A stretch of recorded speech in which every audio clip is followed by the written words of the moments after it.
Magandang araw mga kahuwan.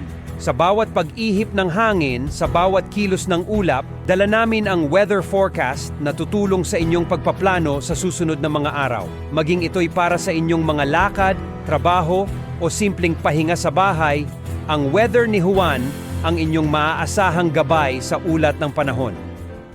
Sa ating weather outlook mula bukas, Friday hanggang Sunday, itong easterlies ay inaasahan pa rin na magpapatuloy na makakaapekto sa bansa. Kaya makakaasa pa rin tayo sa susunod 3 araw na mainit na panahon.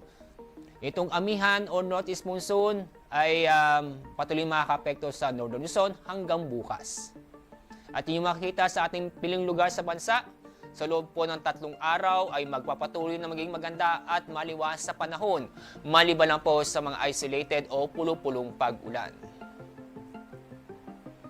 Ang araw pong sisikat mamaya pong 6:08 ng umaga. Ang araw lulubog mamaya pong 5:26 ng hapon. Ang bawat hagupit ng hangin at bawat patak ng ulan ay inyong masusubaybayan dito lang sa Weather ni Juan.